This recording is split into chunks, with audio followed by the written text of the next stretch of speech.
주의 음성 기다리니 나를 부르실 때 믿음으로 걸어가리. 다시 한번 찬양합니다. 주님을 보게 하소서. 주님을 보게 하소서. 나를 붙드소서.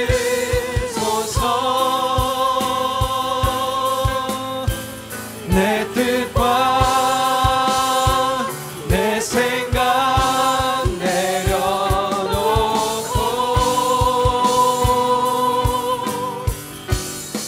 주님 앞에 나 엎드려 주의 음성 기다리니 나를 부르실 때 믿음으로 우리 이 시간 예배를 통해 주님을 바라보게 해달라고 우리 통성으로 기도하며 나아가겠습니다. 함께 예배를 위해 기도합니다. 사랑과 은혜가 충만하신 아버지 하나님, 예배 가운데 나아갑니다. 주님을 보게 하여 주시옵소서. 나의 뜻과 나의 생각을 내려놓고 오직 주님의 임재 앞에 주님의 영광 가운데 나아가게 하여 주시옵소서.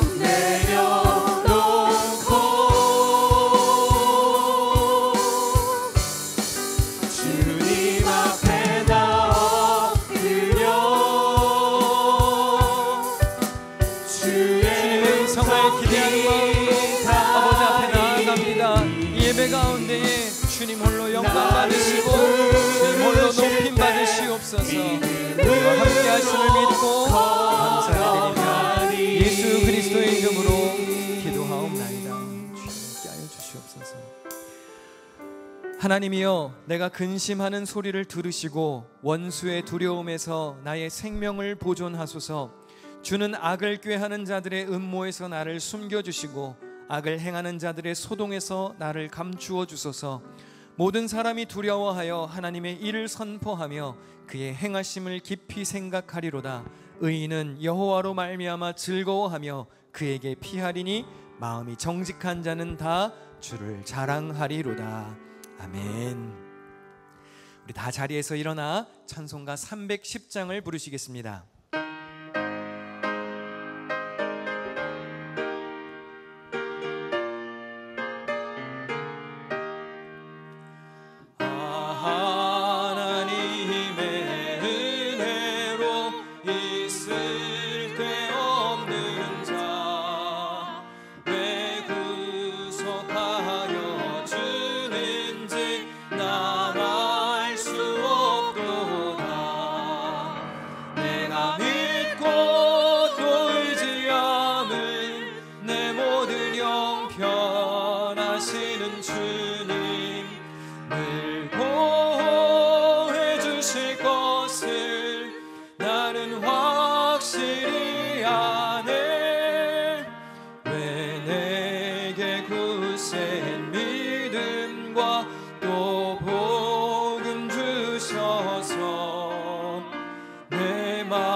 나는 확실히 아네. 주 언제 강림하실지 혹 밤에 혹 낮에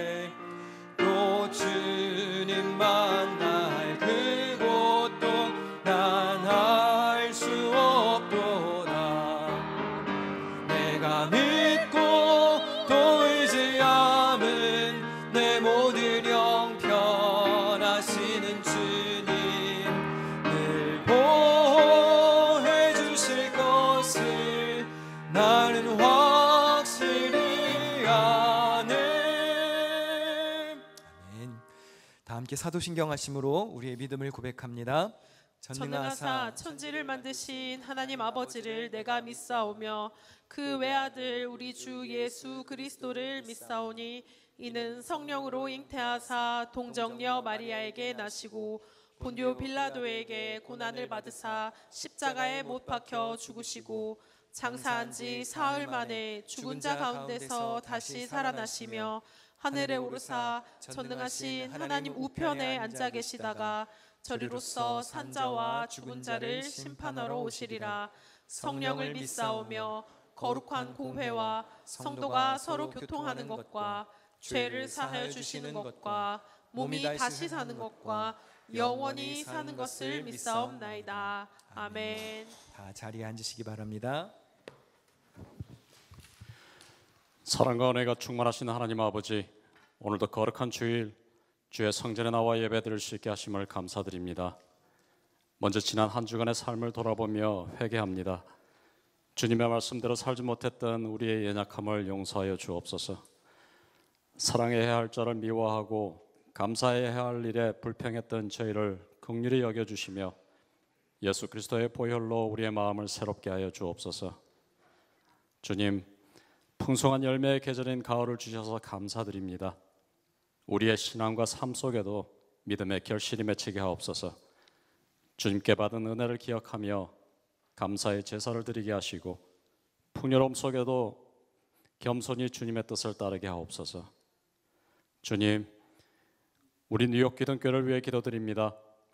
지금 준비하고 있는 성전 이전의 모든 과정을 주님께 올려드립니다. 이 일이 하나님의 계획이 아닌 하나님의 인도하심, 사람의 계획이 아닌 하나님의 인도하심 속에서 이루어지게 하시고 새 성전이 단순한 건물이 아니라 영혼 구원의 터전이 되게 하옵소서. 준비하는 모든 손길마다 지혜와 협력의 은혜를 부어주시고 하나님께 영광을 돌리는 거룩한 공동체로 세워주옵소서. 사랑하는 담임 목사님을 위해 기도드립니다. 주님의 말씀을 대언하실 때 성령의 능력으로 덧입히시며 목양의 사역 가운데 지치지 않도록 새 힘과 은혜를 부어주옵소서. 목사님의 가정에도 주님의 평강과 보호하심이 늘 함께 하시길 원합니다. 또한 함께 교회를 섬기는 장로님들과 모든 직분자들 그리고 모든 성도들에게 서로 존중하고 사랑으로 연합하는 마음을 주시며 교회의 모든 사역이 주님 뜻 안에서 하나 되게 하옵소서. 특별히 우리 2세대 자녀들을 주님께 맡겨드립니다. 이 세대 속에서 믿음을 잃지 않고 하나님을 사랑하며 예배의 기쁨을 아는 세대로 자라게 하옵소서. 그들의 삶이 주님의 나라를 이어가는 거룩한 열매가 되게 하옵소서. 또한 하나님께 찬양으로 영광을 돌리는 할렐루야 찬양대원들을 축복하옵소서. 그들의 목소리를 통해 하나님의 위대하심이 선포되게 하시고 찬양이 예배의 문을 여는 은혜의 통로가 되게 하옵소서. 찬양대 모든 헌신 위에 성령의 기름 부으심이 충만케 하옵소서. 주님, 미국과 한국을 위해서 기도드립니다. 두 나라가 하나님을 경외하는 나라가 되게 하시고 지도자들에게 공의와 지혜를 주시어서 진리와 정의가 살아 숨쉬는 땅이 되게 하옵소서. 어떠한 상황 속에서도 하나님을 바라는 시선이 흐트러지지 않게 도와주시고 오늘 드리는 예배가 형식이 아닌 마음과 진리로 드리는 참된 예배가 되게 하시고 우리의 찬양과 기도, 헌신이 하늘문을 여는 향기로운 제물로 올려지게 하옵소서. 이 모든 말씀 우리 주 예수 그리스도의 이름으로 감사하며 기도드립니다. 아멘.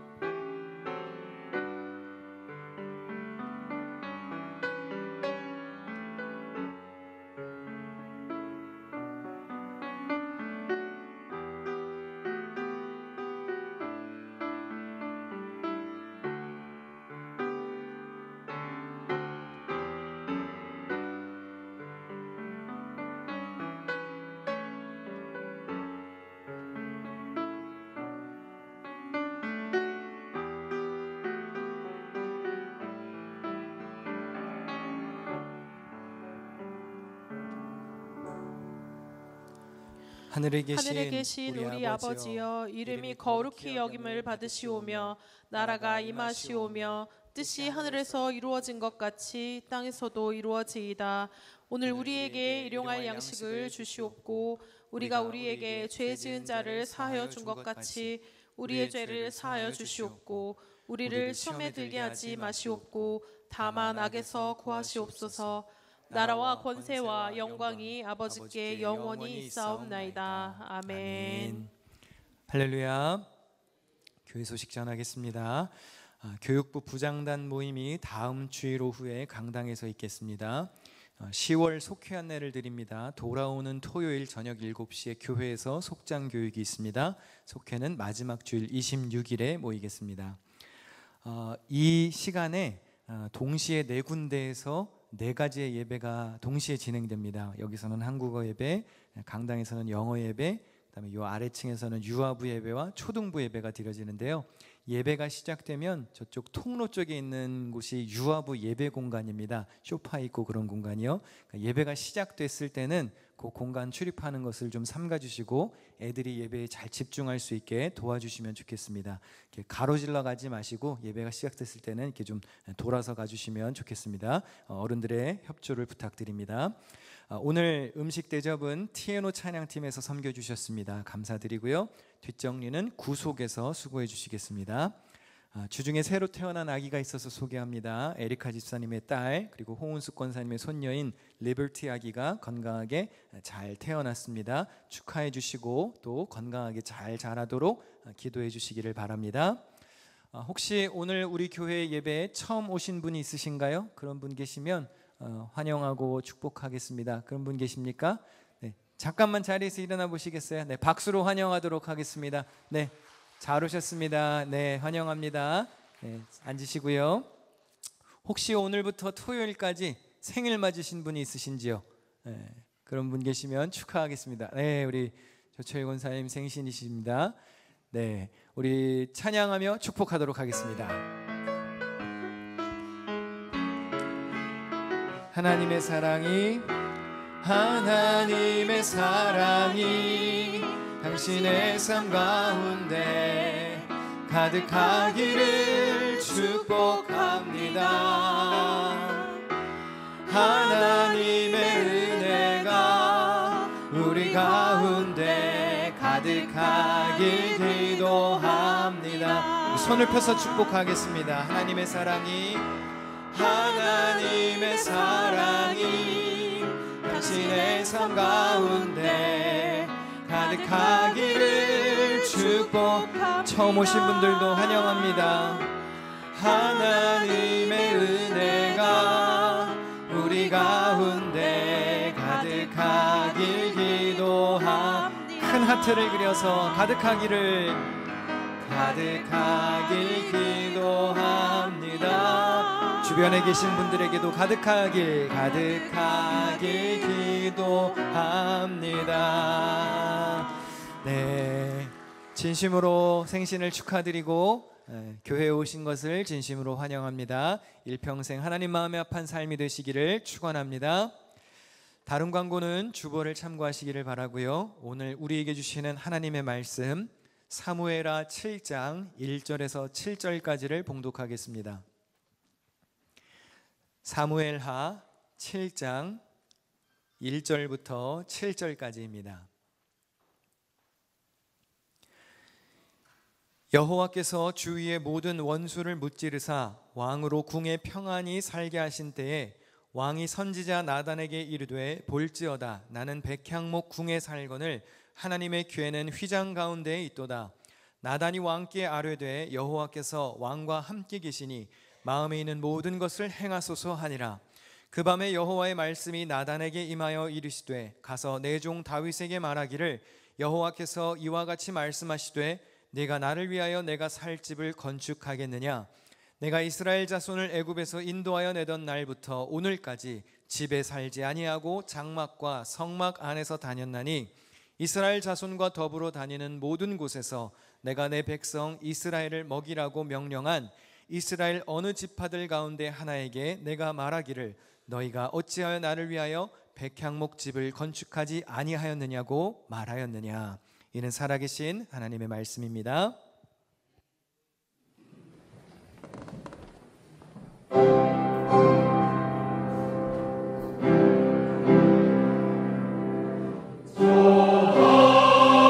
하늘은 주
전능하신 하나님, 거룩한 예배의 날에 교회에 모여 찬양하고 기도하며 말씀을 듣게 하시니 감사합니다.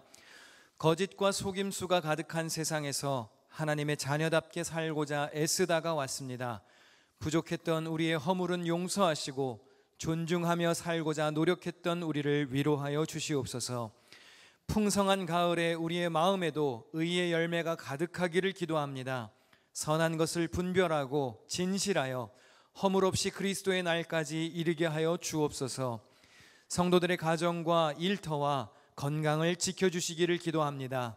특별히 교회를 위해 기도하는 간구를 들어주시고 기쁨과 감사로 예배할 좋은 처소를 허락하여 주시옵소서.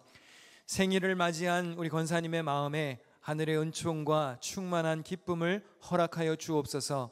교회를 처음 방문한 이들의 마음에도 평안과 복음을 담게 하여 주시옵소서. 식사를 접대하는 손길 있습니다. 나누고 베풀기에 부족함이 없는 하늘 상급으로 축복하여 주시옵소서. 새로 태어난 아기가 자라며 강하여지고 지혜가 충만하며 하나님의 은혜가 넘치게 하여 주옵소서. 세우신 종 준비된 말씀을 전합니다. 듣는 마음을 허락하시고 성령께서 주시는 감동이 있게 하옵소서. 나의 뜻은 비워지고 하나님의 뜻이 채워지는 시간 되게 하옵소서. 악한 영이 예배를 방해하지 못하도록 오직 주의 영광만 가득하기를 구합니다. 베푸신 모든 은혜에 감사드리며 예수님의 이름으로 기도하옵나이다. 아멘. 할렐루야. 예배하는 자리에서 만나 반갑고 감사합니다. 하나님의 은혜와 평강이 함께 하시기를 축원합니다. 비가 오죠. 주차장에 보니까 바람이 많이 불어서 그런지 나뭇가지가 많이 떨어졌더라고요.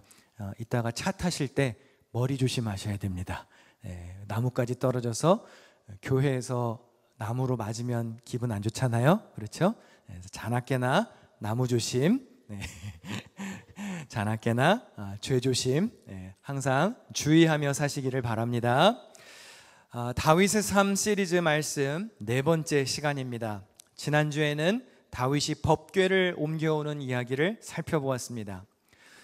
운반하는 과정이 잘못되어서 잠시 중단되기는 했지만 다윗은 결국 하나님의 궤를 성으로 옮겨옵니다. 너무나 기뻐서 춤도 추었습니다.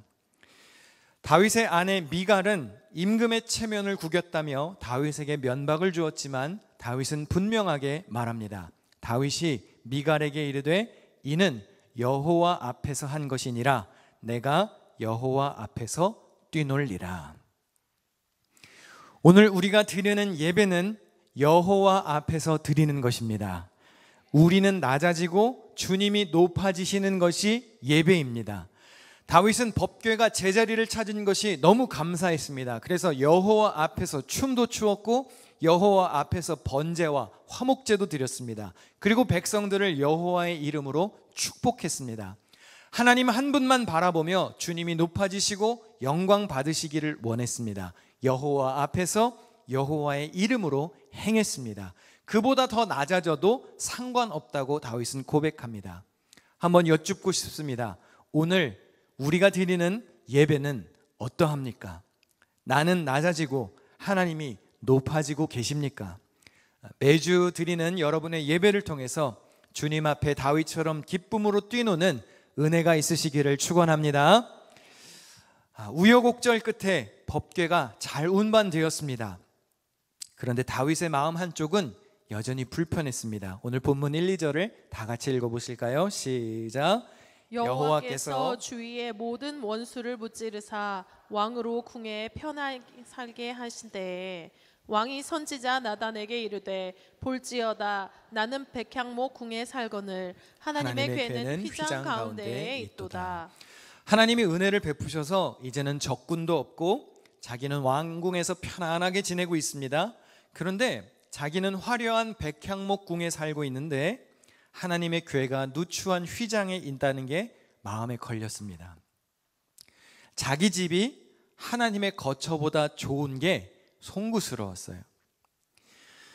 하나님 마음에 합한 사람이었던 다윗은 매사에 하나님을 더 존중하는 태도가 있었습니다. 자기가 아무리 좋은 것을 누리고 있어도 하나님이 더 높아지셔야 하는데 주님의 위상을 더 신경 쓰는 사람이었습니다. 여러분에게는 다윗과 같은 이러한 마음이 있으신지요? 하나님을 향한 송구스러운 마음, 하나님을 더 신경 쓰는 마음, 나보다 하나님이 더 높아지시기를 마음이 있으십니까? 지금 이 자리에는 안 계시니까 누군지 알려고 하지는 마시고요. 예전에 어떤 분이 저에게 목사님 타고 다니시는 자동차가 상태가 괜찮냐고 물어보시더라고요. 그래서 뭐 아무 문제 없이 잘 타고 있습니다. 근데 왜 여쭤보시나요? 물어봤어요. 근데 그분이 새 차를 뽑으신 거예요. 새 차를 뽑으셨는데 이제 제 차보다 좋은 차를 뽑으셔서 괜히 미안해서 물어보시는 것 같더라고요. 뭐 본인이 새 차를 사주실 것도 아니면서 그냥 신경이 쓰이셔서 물어보신 것 같았어요. 그냥 짧게 물어보고 가셨는데 그냥 한편으로는 되게 감사하더라고요. 하나님 신경 쓰듯이 목회자도 이렇게 신경 쓰고 마음 써주시는구나, 아껴주시는 마음이 느껴지더라고요. 또 오해하지 마십시오. 새 차 사달라는 얘기 아니에요. 잘 타고 있습니다. 차는 고사하고 맛있는 거 드실 때 가끔 제 얼굴이나 한번 생각나셨으면 좋겠네요. 제가 많이 먹진 않거든요. 그냥 가끔 제 얼굴이 아른거렸으면 좋겠습니다. 아멘 하신 분들은 조만간 소식을 기다려 볼게요. 가끔 권하면 저도 마다하지는 않아요. 그냥 여러분이 평상시에 뭘 드시나 궁금해서 그런 거예요. 여러분 많이 벌어서 좋은 집도 사시고 좋은 차도 타실 수 있기를 바랍니다. 복 받을까봐 아멘도 못 하시네요. 잘 되시기를 바랍니다. 여러분의 사업장과 일터가 잘 돼서 11조도 늘고 하나님께 많이 드리고 어려운 이웃들도 풍성히 돕고 자기 자신도 윤택하게 사시기를 축원합니다. 보물을 하늘에 쌓는 삶이 되셔야 합니다. 역대상 29장 19절에 보면 내가 정직한 마음으로 이 모든 것을 즐거이 드렸다 그랬어요.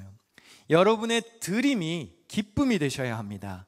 또 주변 사람들을 살필 줄 아는 여유도 있어야 합니다. 신명기 15장 8절에 가난한 형제가 너와 함께 거주하거든 반드시 네 손을 그에게 펴서 그에게 필요한 대로 쓸 것을 넉넉히 구워주라고 했어요.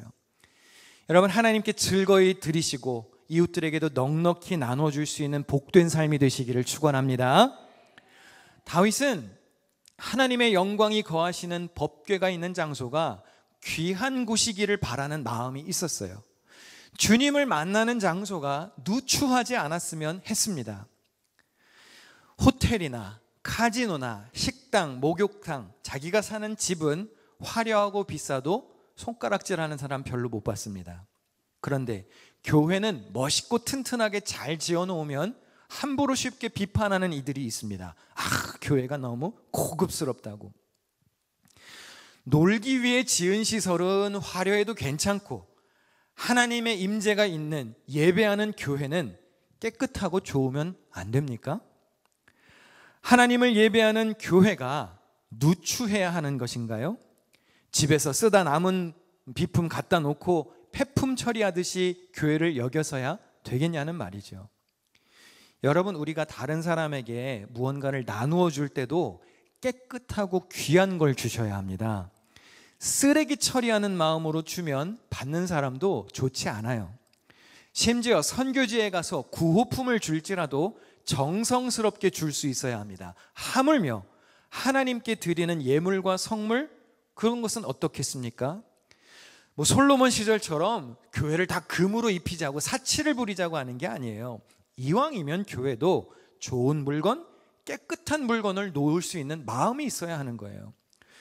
누추한 곳에 있으면 내 마음 태도도 누추해집니다. 가벼워집니다. 제가요 반바지에 모자를 쓰고 슬리퍼를 찍찍 끌고 슈퍼에 가면 계산하시는 분들이 아무도 저를 리스펙하지 않아요. 그냥 동네 아저씨가 왔나 보다. 그런데 지난 주일이 세계 성찬 주일이라서 제가 성직자 셔츠를 입고 왔죠.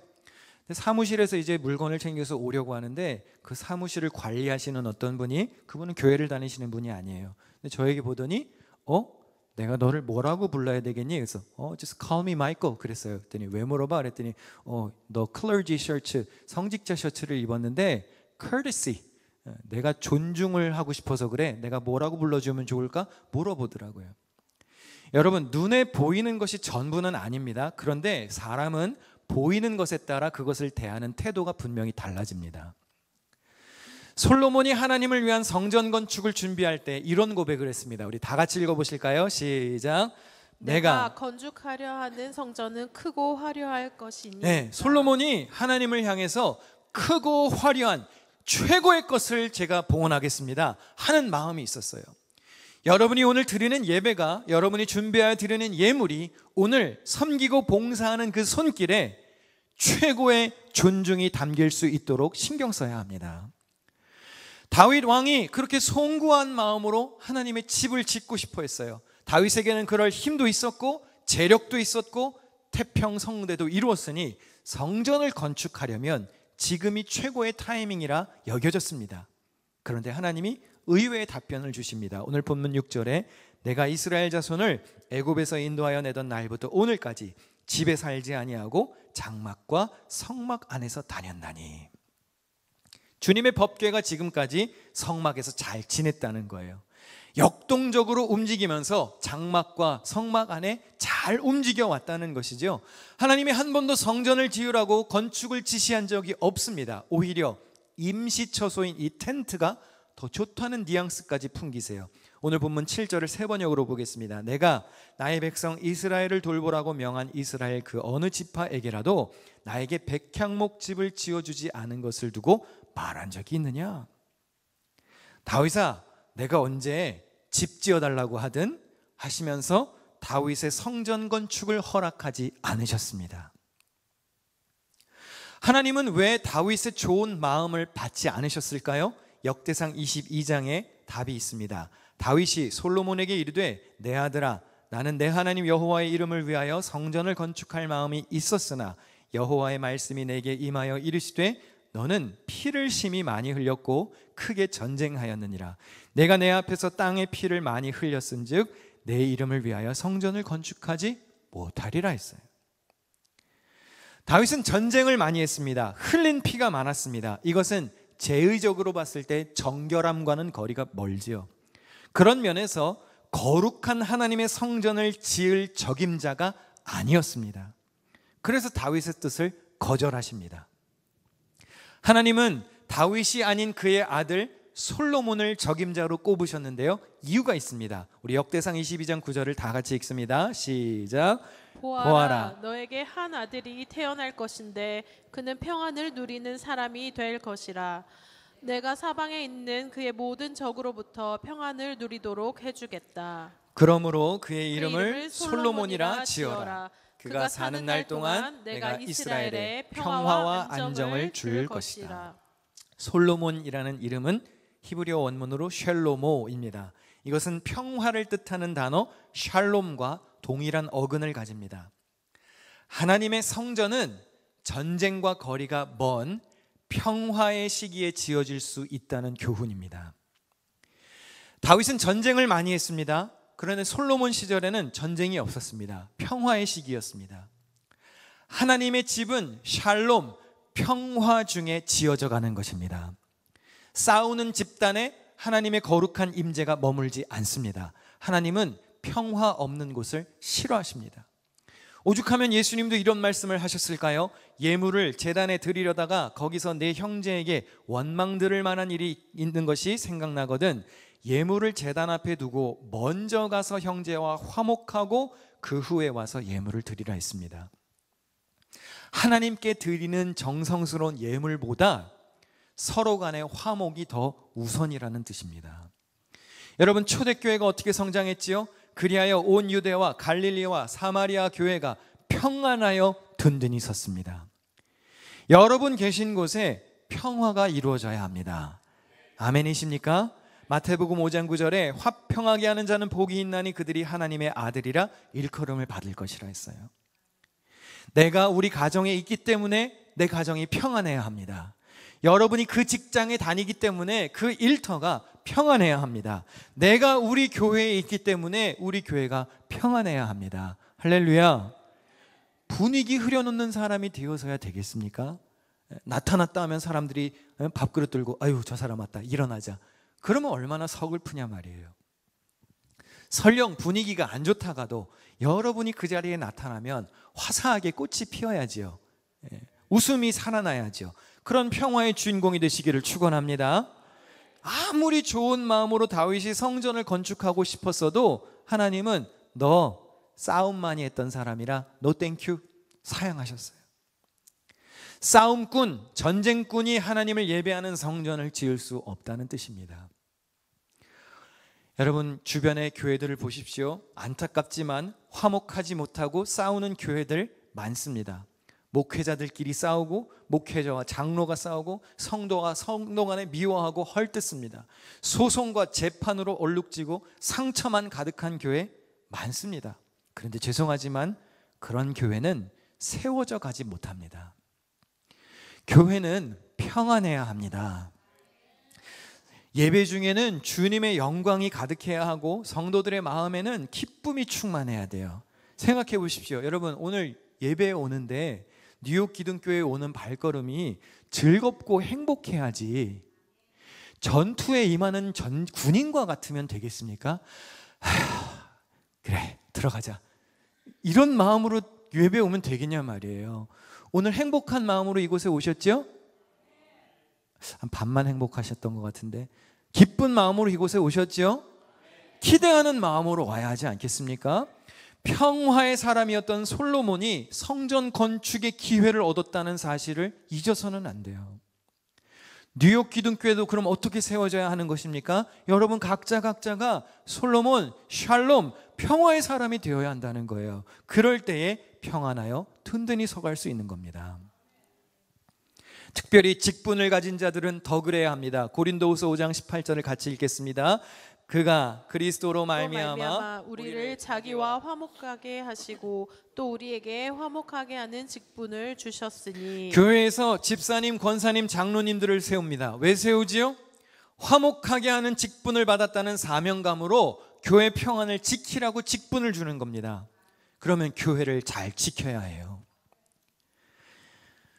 우리가 작년 당회에서 신천 권사님 3명, 신천 장로님 3명을 선출했습니다.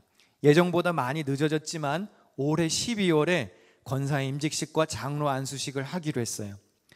여러 차례 교육을 했고 시험도 받고 면접도 했습니다. 근데 다 기억나지 않아도 좋아요. 그런데 이것 하나만큼은 기억하셔야 합니다.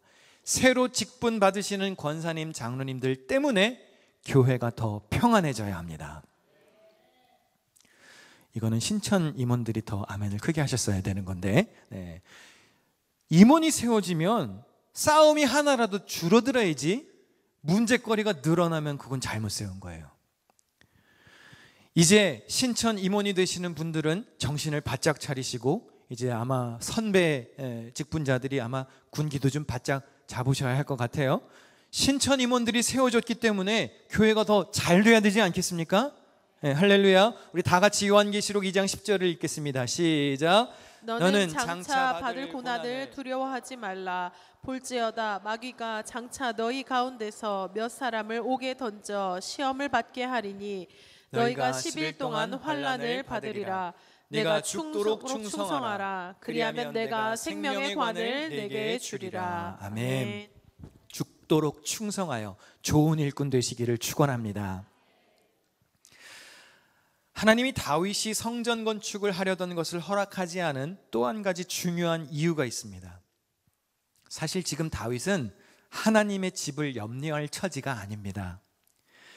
다윗은 마치 지금 자기가 하나님을 보호해드려야 할 것 같은, 아유 하나님의 집 너무 누추하다, 내가 좀 좋은 집 지어드려야지, 자기가 마치 하나님을 지켜드려야 할 것 같은 주제넘은 착각을 하는 모양인데 사실은 정반대입니다. 여러분 잘 기억하셔야 합니다. 주님의 집은 긍휼함으로 세워지는 게 아니에요. 연민으로 교회를 세우는 게 아닙니다. 성막을 어떻게 지으셨죠? 하나님이 명령하셨고 모세는 100% 순종했습니다. 하나님은 성전 건축의 주도권이 누구에게 있는지를 분명하게 말씀하십니다. 사무엘하 7장 10절에 내가 또 내 백성 이스라엘 위하여 한 곳을 정하여 그를 심고 그를 거주하게 하고 다시 옮기지 못하게 하며 악한 종류로 전과 같이 그들을 해치지 못하게 하겠다 그랬어요. 누가 하시겠다는 거죠? 하나님이 하시겠다는 거예요. 목동이었던 다윗은 이제 막 왕이 되었습니다. 이제 이스라엘이라는 조그마한 나라를 안정시켰습니다. 그런데 하나님은 어떤 분이십니까? 온 세상의 주인이시요 온 우주 만물의 통치자이십니다. 지금 다윗이 하나님을 지킬 때가 아니라 하나님이 다윗을 더 보살펴 주셔야 할 때예요. 다윗이 하나님의 집을 건축할 때가 아니라 하나님께서 다윗의 집을 먼저 세워주셔야 합니다. 그래서 사무엘하 7장 11절에 여호와가 또 내게 이르노니 여호와가 너를 위하여 집을 짓고 하셨어요. 다윗아, 지금 누추한 나의 집을 염려할 때가 아니라 지금 하나님이 누추한 다윗의 집안을 세워주셔야 할 때라는 것을 분명히 하십니다. 성전 건축은 하나님이 명령하시고 하나님의 주도권에 의하여 인간이 순종하며 따라갈 일이지 네가 지금 주제넘게 나설 때가 아니라고 말씀하세요. 심지어 성전 건축은요, 다윗의 job description에도 있지 않았습니다. 그 일은 네가 할 일이 아니라 그 다음 때에 일어날 일이라고 말씀하세요. 사무엘하 7장 12절에 내가 내 몸에서 날 내 씨를 내 뒤에 세워 그의 나라를 견고하게 하리라. 그는 내 이름을 위하여 집을 건축할 것이요 나는 그의 나라 왕위를 영원히 견고하게 하리라. 하나님의 집이 세워지려면요, 다윗 한 사람 가지고는 어림도 없습니다. 여러분 생각해 보세요. 다윗 한 사람이 하나님의 집을 건축했어요. 그럼 나중에 자기는 나이 안 들 것인가요? 늙어서 자기가 사라지면 하나님의 집은 누가 지킵니까? 하나님의 집이 영원히 견고하게 서려면 지금 건물을 짓는 것보다 중요한 것은 그 성전이 세워질 기초를 세우는 일입니다. 하나님의 집이 대대로 이어질 수 있도록 다윗의 온 집안이 주님의 영원한 비전 위에 먼저 세워져야 하는 거예요. 그래서 하나님이요, 다윗과 먼저 언약을 맺으십니다. 이게 그 유명한 다윗 언약입니다. 가장 핵심적인 구절을 한 군데만 우리 같이 읽어보겠습니다. 다윗 언약입니다. 다 같이 시작. 내 집과 내 나라가 내 앞에서 영원히 보존되고 내 왕위가 영원히 견고하리라 하셨다 하라. 네, 이 말씀 잠깐만 띄워놔 주시면요, 지금 하나님의 성전이 세워지기 전에 다윗의 가문을 먼저 영원히 세워주시겠다고 말해요. 왜 그러시죠? 주님의 성전이 영원히 지속되려면 다윗 왕조도 영원히 견고해야 하기 때문에 그래요. 그래야만 하나님의 성전도 견고하게 세워져 갈 수 있습니다.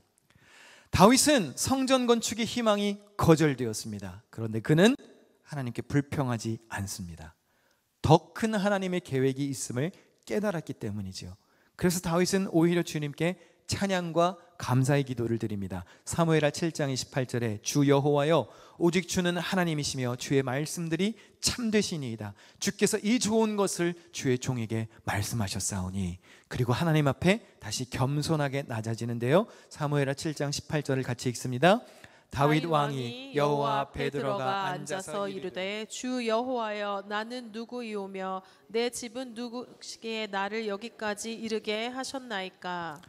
여러분은 하나님이 나의 선한 뜻을 수락하지 않으신다고 해서 그보다 위대하신 하나님의 뜻을 찬양할 수 있으십니까?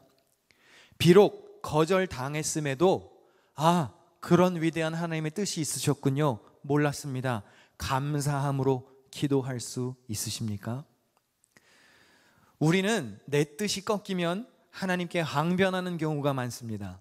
그런데 다윗은요, 하나님의 마음에 합한 사람이었고 하나님의 뜻을 헤아릴 줄 아는 사람이었습니다. 그래서 내 뜻이 굽혀졌지만 겸손할 수 있었어요. 사무엘하 7장 21절에 주의 말씀으로 말미암아 주의 뜻대로 이 모든 큰 일을 행하사 주의 종에게 알게 하셨나이다. 그런즉 주 여호와여 주는 위대하시니 이는 우리 귀로 들은 대로는 주와 같은 이가 없고 주 외에는 신이 없음이니이다. 몰랐습니다. 하나님 이런 위대한 뜻이 있으신지 몰랐습니다. 그리고 자기가 나서서 주도적으로 일하려던 자세를 수정해서 주님의 뜻을 이루라고 한 발자국 물러섭니다. 그 뒤에 이어지는 구절입니다.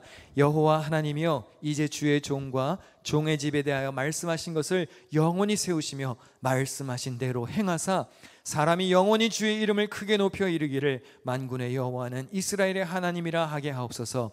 주의 종 다윗의 집이 주 앞에 견고하게 하옵소서. 지금 내가 하나님의 집을 지을 때가 아니었군요. 주님, 나의 집안을, 나의 가문을 먼저 세우시옵소서. 그런 고백을 하고 성전 건축의 꿈을 다음 세대에 이양시킵니다.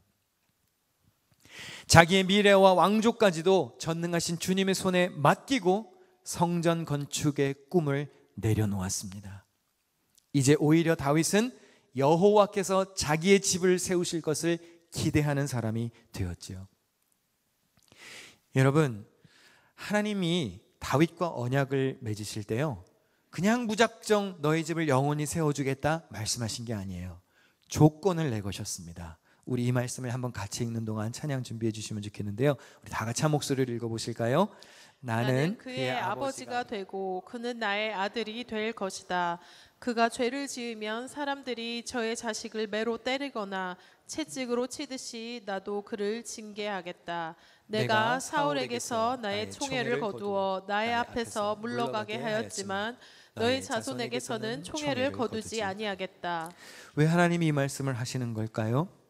복과 징계의 주권을 가지신 분이 하나님이라고 말씀을 하시는데요, 만약에 이러한 조건을 내걸지 않으셨으면 이스라엘은 분명히 죄로 무너질 겁니다. 너, 네 나라를, 네 가문을, 너의 집을 내가 영원히 세워줄 건데 잘 들어. 말씀 잘 따라서 살면 영원할 것이지만 너도 죄 지으면 징계받을 거야. 말씀하세요. 이러한 언약 위에 성전이 세워지지 않는다면 이스라엘은 금세 타락할 거예요. 사랑하는 성도 여러분, 하나님의 일에는요, 하나님의 순서가 있습니다. 내 계획보다 먼저 이루어져야 할 하나님의 방식이 있어요. 그래서 교회에서 하는 주님의 일은요, 나의 뜻대로 항상 될 수가 없는 겁니다.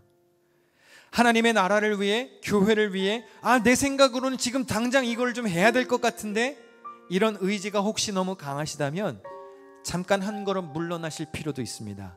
왜냐하면 지금 내가 주를 위해서 감당할 일보다 하나님이 나를 통해서 먼저 이루려고 하시는 게 있을지도 몰라요. 말씀 앞에 한번 겸손히 점검해 보아야 합니다. 교회의 건물을 세우는 것보다 더 중요한 게 있습니다. 여러분 각자가 한 사람 한 사람이 주님의 성전, 주님의 교회 되는 것이 더 중요합니다. 여러분 각자의 가문이 영원하시고 신실하신 주님의 말씀 위에 굳건히 세워지는 게 건물 찾는 것보다 중요한 겁니다. 그렇게 교회의 모든 구성원들이, 가족들이 하나님의 말씀 위에 영원히 잘 세워져야 우리 대가 그 다음 때에도 또 그 다음 때에도 하나님의 이름이 높임받지 않겠습니까? 그래야 그곳에 주님의 나라가 이루어질 수 있는 것이죠. 여러분, 하나님은 어두운 세상에 우리를 빛으로 부르셨습니다. 교회의 사명을 잘 감당하라고 우리를 교회로 부르신 거예요. 그렇다면 주님이 부여하신 사명 잘 감당하는 복된 성도들이 되시기를 주님의 이름으로 축원합니다. 교회가 어떠한 곳이 되어야 하는지 우리 생각하는 마음으로 함께 찬양하시는 동안 준비한 예물을 봉헌하겠습니다.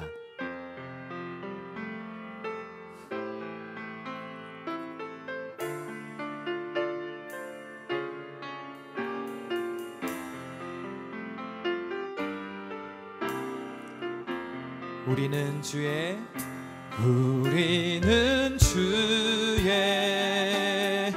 백성이오니 주의 그 큰 이름 선포합니다. 이곳 어두운 세상에 빛으로 부르셨네. 주의 얼굴 구할 때 역사하소서. 교회를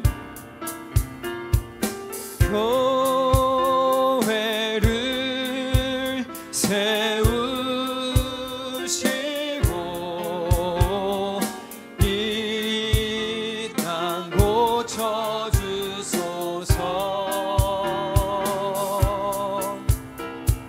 주님 나라 임하시고 주 뜻 이루어지라. 우리 다 자리에서 일어나 처음부터 찬양합니다. 우리는 주의 백성이오니 주의 그 큰 이름 선포합니다. 이곳 어두운 세상에 빛으로 부르셨네. 주의 얼굴 구할 때 역사하소서. 교회를 세우시고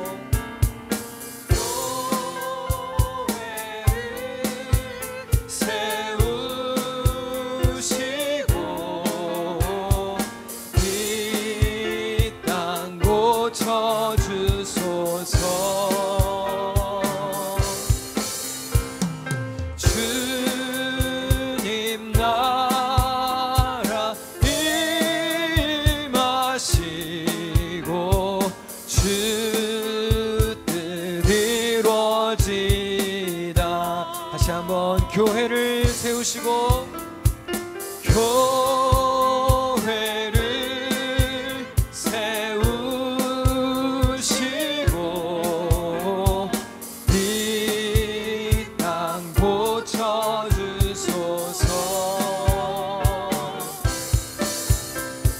주님 나라 임하시고 주 뜻 이루어지다.